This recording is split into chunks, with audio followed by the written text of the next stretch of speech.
मैत्रिणींनो, आपल्या मोरया महाराष्ट्रीयन किचनमध्ये आपलं मनापासून स्वागत आहे। आज मी बनवते वाटाणे भात किंवा तुम्ही ह्याला पुलाव पण म्हणू शकता। गरमी खूप वाढली आहे आणि त्यामुळे आपल्याला मसालेदार पदार्थ खाणे टाळलं पाहिजे। त्यासाठी मी साधा सोपा आणि टेस्टी तुम्हाला वाटाणा भात करून दाखवते, तो तुम्ही स्किप न करता पहा।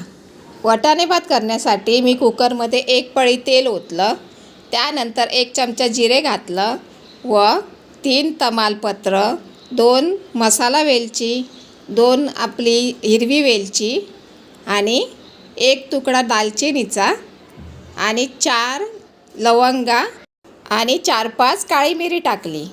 सर्व खडे मसाले परतून घेऊया तेलामध्ये। तुम्ही बघितलं ना की मी किती कमी खडे मसाले वापरले आहेत ते। त्यानंतर 4-5 हिरव्या मिरच्या उभ्या चिरून टाकल्या। का उभ्या चिरायच्या? कारण त्यामुळे ना हिरव्या मिरचीची टेस्ट चांगली येते। हिरवी मिरची आणि खडे मसाले परतून झाल्यावर 1 कांदा उभा चिरून घेतला व असा मोकळा केला आणि तो सुद्धा तेलामध्ये परतून घेतला।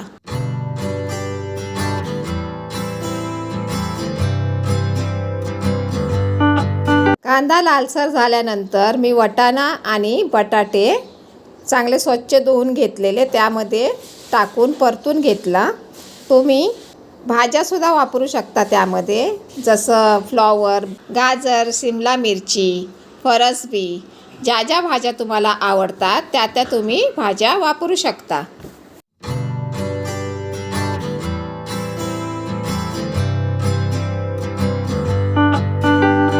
वाटाणा आणि बटाटा परतून झाल्यानंतर त्यामध्ये मी 1 चमचा गरम मसाला घातला। बघू शकता कुठलाही मी वेगळा मसाला वापरला नाही आहे, फक्त मी गरम मसालाच वापरला।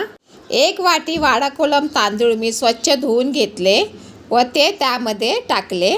तुम्ही बासमती तांदूळ सुद्धा वापरू शकता।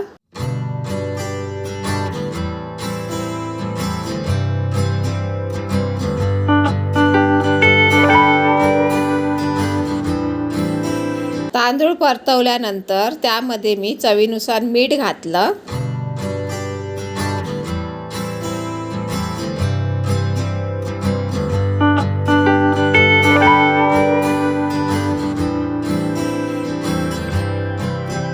आता ही स्टेप तुम्ही लक्ष देऊन बघा।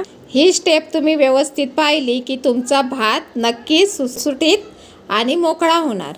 मी ह्या 1 वाटीमध्ये पूर्ण भरून तांदूळ घेतले होते, त्याप्रमाणे मी या पुलावमध्ये याच मापाने 3 वाट्या पाणी ओतलं।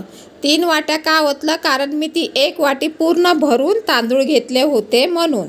तांदूळ घातल्यानंतर लगेच झाकण लावायचे नाही। आपण काय करायचं, त्या भाताला 1 उकळी आणू द्यायची। त्यानंतर आपण झाकण लावून कुकरला 3 शिट्ट्या काढून भात शिजवून घ्यायचा।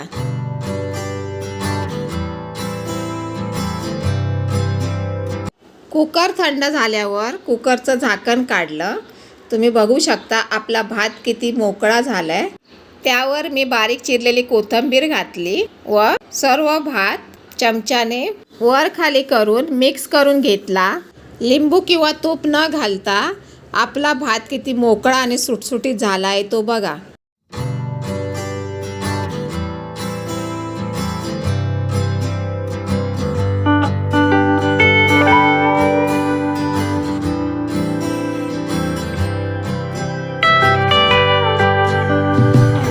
उन्हाळ्यामध्ये ॲसिडिटीचा त्रास होतोच, ते टाळण्यासाठी तुम्ही जास्त मसालेदार पदार्थ खाऊ नका आणि अशा प्रकारे तुम्ही हा असा वाटाणे भात करून बघा, तुम्हाला नक्कीच आवडेल।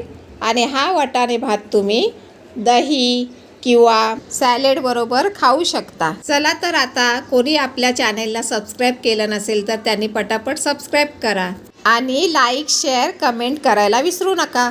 भेटूया अशाच एका नवीन रेसिपी सोबत। धन्यवाद।